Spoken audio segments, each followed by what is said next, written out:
Periyar Maniammai Institute of Science and Technology, Thanjavur. The world needs you. Vikatan வியூவர்ஸ்க்கு வீசனிலோட ஒரு பெரிய hi. இன்னைக்கு நம்ம யார் கூட பேச போறோம் அப்படின்னு சொல்லி பார்த்தோம்னா, உண்மை கதைகளுக்கு வந்து எப்பவுமே தமிழ் சினிமால ஒரு பெரிய வரவேற்பு இருக்கு. அந்த ஒரு பெரிய எதிர்பார்ப்போட ஜூலை 10 தியேட்டர்ல ரிலீஸ்க்கு தயாரா இருக்கக்கூடிய படம் ஃப்ரீடம் படக்குழு நம்ம கூட இருக்கிறாங்க. உங்களுடைய பட வரிசைகள் பார்க்கும்போது எல்லாமே வந்து சோஷியலி லைக் அக்ளைம்ட் ஆர் வந்துட்டு மக்கள்ல வேற ஒரு கோணத்துல பார்க்க வைக்கிற மாதிரியான கேரக்டர்ஸ் வந்து லைக் பண்ணிட்டே வரீங்க. மேபி டூரிஸ்ட் ஃபேமிலி வந்து கொஞ்சம் ஒரு ஸ்டெப் எடுத்துட்டு பாசிட்டிவா இருங்க அப்படின்னு மக்களுக்கு சொல்ற மாதிரி இருந்தாலும் எல்லாமே வந்து ஒரு கருத்து சொல்ற மாதிரி ஒரு படங்கள், நீங்க மனசுல நினைக்கிறத சொல்லக்கூடிய ஒரு படங்களா வந்து இருக்குது இல்லையா? இது அப்படியே அமைதா இல்லைன்னா நீங்க அப்படித்தான் சூஸ் பண்றீங்களா? ரெண்டுமே சொல்லிக்கலாம். அப்படி வர்றதுனால அதை நான் சூஸ் பண்ணிக்கிறேன். அதுதான் உண்மையான ஒரு விஷயம். ஒரு மீடியாவில் தான் நம்ம சில விஷயங்கள் வந்து சொல்ல முடியும். அது ப்ரீச்சிங்காக சொல்லாமல் ஒரு என்டர்டெயின்மெண்ட்டோட நம்ம சொல்ல வேண்டிய கருத்துக்களை உங்களுக்கு சந்தோஷப்படுத்தணும், உங்களை சிரிக்க வச்சோம். உங்களுக்கு இப்போ நாங்கள் சொல்ல வேண்டிய கருத்தையும் சொல்லிடுவோம் அப்படின்ற ஒரு விஷயத்த சொல்லணும். பேசிக்காக அப்படி தான் நான் என் படத்தில் பார்க்குறேன். இந்த படத்தில் நம்ம என்ன சொல்கிறோம், என்ன விஷயத்த நம்ம சொல்ல வர்றோம் அப்படின்ற ஒரு விஷயத்த பார்த்துக்கிறேன். அப்படி வரும்போது நான் அதை எடுத்துக்குவேன். இது ஒரு உண்மை கதை அப்படின்னு சொல்லும் போது நிறைய விஷயங்கள் வந்து நம்ம கேட்டு வளர்ந்துருப்போம் அண்ட் வந்து ரிசர்ச் பண்ணியிருப்போம். அண்ட் அது நடிக்கும் போது அந்த ஒரு ஸ்டோரி அண்ட் நம்ம மனசே வந்து ரொம்ப பாரமா ஆக்கியிருப்போம் இல்லையா? ரெண்டு பேருக்குமே அது எப்படி இருந்தது? ஸ்டோரி தெரிஞ்சாலுமே நம்ம இப்போ ஒரு ஷார்ட் ஒரு சீன் நம்ம பண்றப்ப நம்ம அந்த இமோஷன் அது அப்படியே என்ன சொல்றது நமக்குள்ள தானா வந்துடும். ஸோ எனக்கு அப்படிதான் ஒவ்வொரு ஷார்ட்டும் இல்லை ஒவ்வொரு சீனும் எனக்கு அப்படிதான் இருக்கும். அது இல்லாமல் அதுக்கு ஒரு மேபி ரிசர்ச் எல்லாம் இப்போ ஒரு கேரக்டருக்காக ரிசர்ச் இல்லை அந்த மாதிரி நிறைய ப்ரிப்ரேஷன்ஸ் எடுத்தாலுமே எனக்கு அந்த மொமெண்ட்ல என்ன வருதோ அதுதான். ஓகே, உங்களுக்கு அந்த மாதிரி ஏதாவது? இதுக்காண்டி நான் வீட்டில இருந்தே சோகமாக சீன்னா நான் கிளம்பும்போதே சோகமாகவே வர முடியாது. ஃபர்ஸ்ட் நான் சோகமாகவே வர முடியாது. என்னடா இன்னைக்கு இந்த போனோம் அப்படின்னு வர முடியாது. ஸோ அந்த சிச்சுவேஷன் அந்த இடத்துல அமையிற ஒரு விஷயம் தான் எல்லாருக்குமே. அதுதான் அந்த மொமெண்ட் கேப்சர் பண்ணுறது.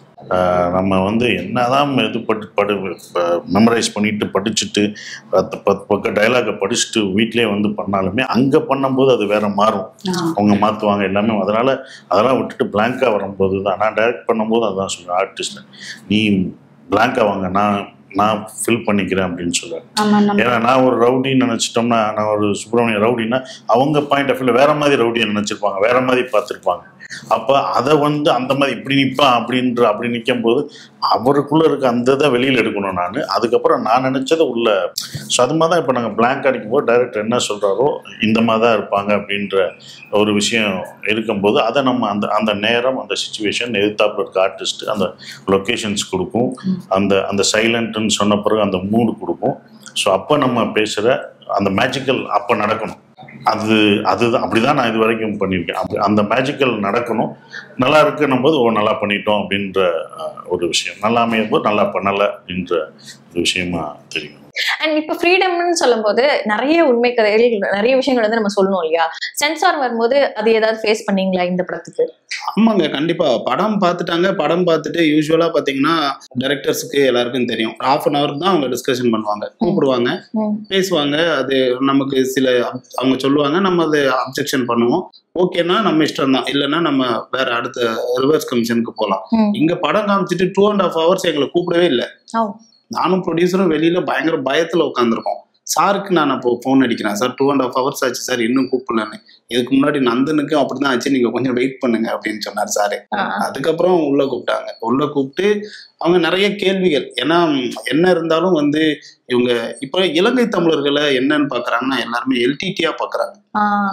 அதுதான் பிரச்சனை. இப்ப நம்ம தமிழ்நாட்டுல இருக்கிறவங்க மட்டும்தான் நம்ம அவங்கள வந்து இலங்கை தமிழர்கள்னு சொல்லணும். நீங்க அப்படியே அந்த பக்கம் நார்த்து போயிட்டீங்கன்னா அவங்க தீவிரவாதிகளா பாக்குறாங்க. ஸோ சென்சார் போர்டுன்றது வந்து ஒரு சென்ட்ரல் கவர்மெண்டோடது. ஸோ அவங்க அந்த ஆங்கிள் தான் பாக்குறாங்க. ஸோ இந்த படத்துக்கு வந்து பாத்தீங்கன்னா அவங்க கேட்ட கேள்விகள்லாம் எனக்கே ஆச்சரியமா இருந்தது. இவ்வளவு விஷயத்த வந்து நம்ம இதுக்குள்ள வச்சிருக்கோமா அப்படின்னு சொல்லி.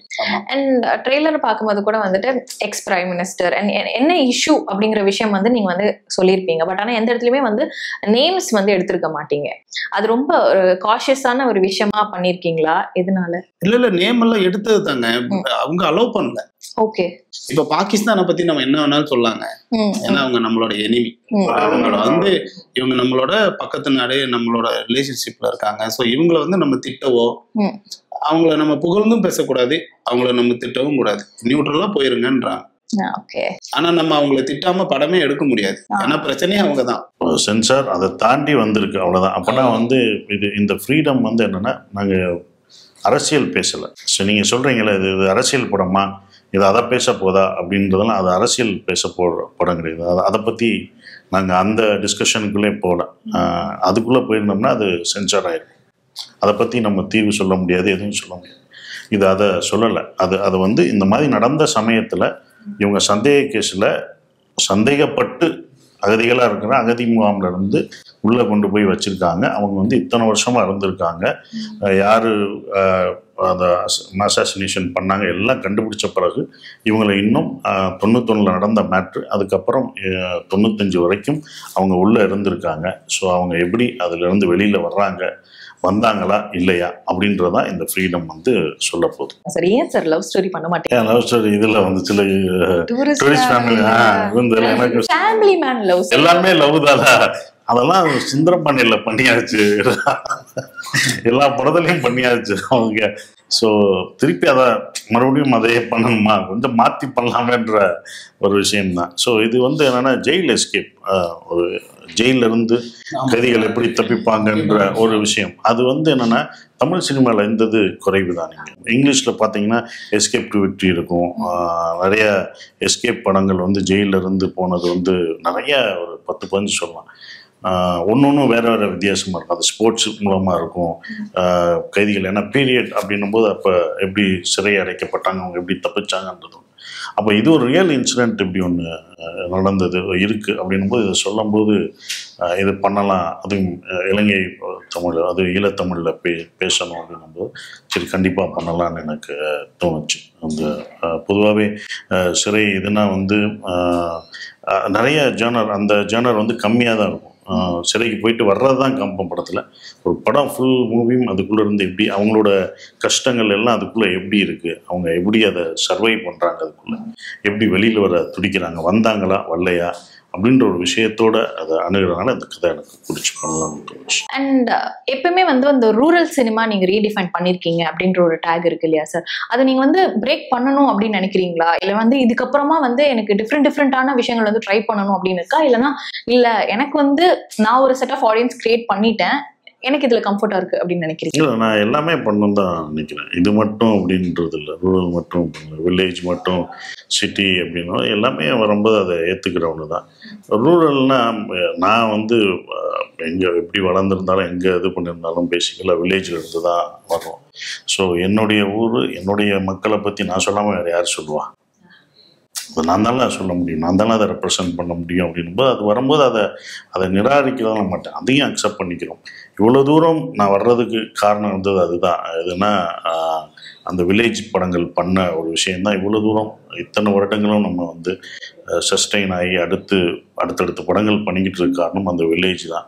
ஒரு சிட்டி படம் பண்ணும்போது, ஒரு ஹீரோவாக நான் சிட்டி படம் பண்ணும்போது எல்லாருக்கும் ஒரு என்ன இருக்குன்னா, ஒரு கிராமம்னு சொல்லுவாங்கள்ல, ஒரு கிராமத்தில் போய் நம்ம ரீச் ஆகணும்னு தான் நினைப்பாங்க. அது எனக்கு முதல் படத்தில் 2வது படத்தில் கிடச்சிருச்சு. அதை எதுக்கு நான் விடுவேன், அதுதான் என்னோட இது. அப்போ அதை விட்டுட்டு வர முடியாதுல்ல. அப்போ ஒரு கிராமம் எங்கேயாவது போனால், இப்போ போனாலும் ஷூட்டிங் போனாலும் நம்ம வரும்போது ஃப்ரீயாக கொடுக்குறாங்க லொக்கேஷனு, அவங்க வீட்டில் சாப்பாடு வருது, இது வருது, எல்லாமே அவங்க வீட்டு பையனாக பார்க்குறாங்க. அப்போ அவங்க வீட்டு பையனை, அவங்க வீட்டு ஒரு ஆளாக நம்மளை வந்து இன்னும் இப்போ இப்போ ஒரு ஷூட்டிங் போனாலும் அதுதான். ராமநாதபுரத்தில் ஒரு கிராமத்தில் போகும்போது அதுதான் பண்ணுறாங்க. அவருக்கு அந்த வீடு ஃப்ரீயாகவே எடுத்துக்கோங்க அப்படின்றாங்க. இதெல்லாம் எதனால நம்மளை அவங்களோட ஒருத்தனை அவங்க வீட்டு பிள்ளையா நம்ம பார்க்குற ஒரு விஷயமா பார்க்கும்போது அதையே நம்ம மிஸ் பண்ணணும் அப்படின்றதுனால அதை பண்ணிட்டு தான் இருப்பேன் நான். அழகாக சொன்னீங்க. அண்ட் இப்போ வந்து லிஜி முழுக்க என்கிட்ட வந்து நான் நிறைய வச்சிருக்கேன் கொஸ்டின்ஸ், டப்பு நீங்கள் வந்து ஆன்சர் பண்ணும். ஓகேயா? ஸோ இது வந்து எல்லா இண்டஸ்ட்ரியிலும் ஓகேயா? ஒரு ரோல் உங்களுடைய லைஃபே வந்து மாத்திடுச்சு அப்படின்னா எந்த ஒரு ரோல் சொல்லுவீங்க? சிங்கினி ஹேண்ட்ஸ் டவுன். ஓகே, நீங்க வந்து கதையே கேட்காம நான் வந்து கண்ணை மட்டும் அவர் வந்து என்கிட்ட படம் இருக்கு அப்படி சொன்னா நான் வந்து கண்ணை மட்டும் ஓகே சொல்லிடுவேன் அப்படின்னா யாரு? அப்படி நான் பண்ணுவேன்னு தெரியல எனக்கு. கண்டிப்பா கதை கேட்பீங்க நீங்க. கதை கேட்கணும்ல. ஒரு கோ ஆக்டர் அவங்களுடைய நடிப்பை பார்த்து நீங்க வந்து ஐயோ என்னது ஏன்னா நீங்க நினைச்சிருக்கவே மாட்டீங்க, அந்த அளவுக்கு வந்து நடிச்சிட்டாங்க அப்படின்னா அது யாரு? நிறைய பேர் இருக்காங்க, சொல்லலாம். மணிகண்டன். இப்ப ரீசெண்டா பெய்சில் இப்ப பொன்மான் ஒரு படம் பண்ணிருந்தேன். ஸோ அதுல பெய்சிலோட பெர்ஃபார்மன்ஸ் எனக்கு தெரிஞ்ச பேஸ்டோட கரியர் பெஸ்ட் பர்ஃபார்மன்ஸ் தான். ஸோ அது அந்த மாதிரி ஒரு பர்ஃபார்மன்ஸ் நான் எதிர்பார்த்ததே இல்லை. நைஸ். அண்ட் நீங்க பண்ண படங்கள்லயும் வந்துட்டு உங்களுக்கு ரொம்ப பிடிச்சி போன ஒரு காஸ்டியூம் இல்லைன்னா வந்து அந்த செட்லயே ஏதாவது ஒரு ப்ராப் ஏதோ ஒன்று ரொம்ப பிடிச்சி போயிருக்கும், ஆனா எடுத்துட்டு போக முடியாது, ஆனா எடுத்துட்டு போகணும்னு நினைச்சு நைஸா எடுத்துட்டு போனேன் ஏதாவது பொருள் கேட்டு எடுத்துட்டு போயிருக்கேன். நான் ஒரு வெப் சீரிஸ் ஒன்று பண்ணியிருந்தேன், அதுல எனக்கு நான் போட்ட ஒரு காஸ்டியூம் நான் கேட்டுட்டு கேட்காம ஒரு சுடிதாரா லிஜோ கிட்ட இல்லாத சுடிதாரா ஏதாவது பர்டிகுலரா இருந்திருக்கும்ல எனக்கு இது வேணும் அப்படின்னு தோணுதுக்கு. ஏன்னா அந்த வெப் சீரிஸ்லயே நான் எனக்கு ஒரு மோஸ்ட் ஆஃப் த டேஸ் நான் போட்ட சுடிதார் தான். ஸோ அந்த ஒரு அட்டாச்மெண்ட் இப்போ வந்து உங்ககிட்ட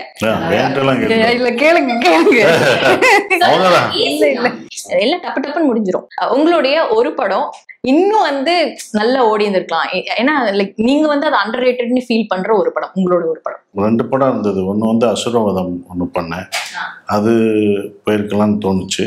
அதை விட எனக்கு வந்து காரின்னு ஒரு படம் பண்ணேன், அந்த படம் தான் வந்து மிஸ் பண்ணிட்டாங்களோன்னு தோணுச்சு. அந்த காரி படம் அது வந்து ஜல்லிக்கட்டை பேஸ் பண்ணி ஒரு படம், கிராமத்தில் நடக்கிற மாதிரி இருக்கும். ஸோ அந்த படம் எனக்கு ரொம்ப பிடிச்சி பண்ணேன், அது எங்கேயோ ஒன்று மிஸ் ஆயிடுச்சு அப்படின்னு தோணுச்சு. அதுதான். ஹீரோ இல்லைன்னா டைரக்டர் ரெண்டுல எது ரொம்ப ரொம்ப ரொம்ப ஸ்ட்ரெஸ்ஃபுல்? சொல்லணுமா? என்ன சார், டைரக்டர் தான். டைரக்டர் தான் ரொம்ப கஷ்டம், நடிப்பு ஈஸியா வந்துருதா? எல்லாம் வச்சுக்கணும், நடிக்கிறது அந்த டைம் அந்த மொமெண்ட் அந்த டைம் தான் இருக்குமே தவிர அதுக்கப்புறம் கிடையாது. 24 மணி நேரம் அந்த படம் முடிகிற வரைக்கும் டைரக்டரோட இதுதான் அது கஷ்டம். ஓகே, உங்களுடைய ஃப்ரெண்டு படம் ஒன்று நீங்கள் வந்து ப்ரொடியூஸ் பண்ணணும் அப்படின்னா கண்ணை மூடிட்டு அது என்ன ஸ்கிரிப்ட்லாம் கேட்க மாட்டீங்க, இவன் இருக்கான் அப்படின்னா நான் வந்து அதை ப்ரொடியூஸ் பண்ணிடுறேன்ப்பா அப்படின்னா யார் அது? அப்படின்னு எல்லாம் கேட்டுட்டு தான் பண்ணணும். ஒரு நண்பனா இருந்தாலும் அதை கேட்டுட்டு தானே பண்ணணும். அவன் நல்லதுக்காக நான் கேட்கணும்ல, கண்ணை மூடிட்டு போனா அவன் நல்லதுக்கு என் நல்லதுக்கு சேர்த்து கேட்கணும், அப்படிதான் பண்ணணும். நடுவில் வந்து நண்பனா குத்துனது நண்பனா அதான் நண்பன் நன்மைக்காக தானே அதை செய்யறேன், எனக்காக பண்ணல. ஒரு ஃபேவரட் சீன் நீங்க வந்து டைரக்ட் பண்ணதுலே இது வந்து எனக்கு நான் ரொம்ப ஆசைப்பட்டு டைரக்ட் பண்ண அந்த ஒரு சீன் பர்டிகுலர் சீன் அப்படின்னா?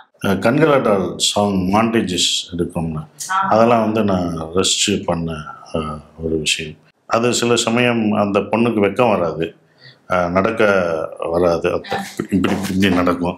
டெய்லி வந்து அதை வந்து இப்படி காலை வை, இப்படி காலை மார்னிங் வந்தோடனே ப்ராக்டிஸ் கொடுப்பேன். ஹீரோயினுக்கு வந்து புக்கை வச்சுட்டு இந்த காலை இங்கே வை, இந்த காலை வை, இந்த காலை வை அப்படின்னு சொல்லி பண்ணுற ஒரு விஷயம்.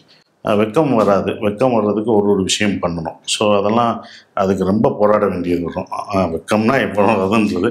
அப்போ என்ன ஆகுனா திடீர்னு என்னென்னா ஹிந்தி அவங்களுக்கு தெரியும், முஸ்குரானா அப்படின்னு அவங்க அம்மாட்ட கேட்பேன், சிரிப்புக்கு என்னன்னு கேட்பேன், முஸ்குரானான்னு சொல்லுவாங்க. அப்போ அந்த சாங்கை போட்டுட்டு முஸ்குரானா, அந்த பேப்பர் படிக்கிற ஷார்ட் ஒன்று வரும், முஸ்குரானா அப்படின்னுவேன். அவள் சிரிப்பா, சிரிச்சோடனே வந்துடும், என்னடா டைரக்டர் ஹிந்தியில் பேசுகிறான்ற ஒன்று இருக்கும். அப்புறம் இன்னொரு இதில் வந்து அந்த அந்த இதில் அப்படி விலகி அந்த பெண்கள்கிட்ட இருந்து பார்க்கும்போது அந்த பொண்ணு வந்து வெக்கமே வரல, நிறைய டேக் எடுக்கிறோம் வரல. கடைசி இந்த கை காம்பம்னா அதுக்கு பிறகு நான் போய் நின்றுட்டு அவன் நின்றுட்டே இருந்தா, திடீர்னு கண்ணடிச்சேன்.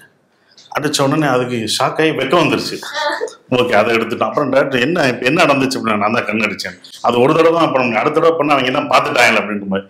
ஸோ இந்த மாதிரி இந்த கியூட். அப்புறம் ஜெய்க்கு சொல்லி கொடுக்கும்போது அந்த இது தலை சொல்லி கொடுக்கும்போது அந்த இந்த இதெல்லாம் வந்து ரொம்ப இன்ட்ரெஸ்டிங்காக அதை பண்ண ஒரு விஷயமா தான் நான் பார்க்குறேன்.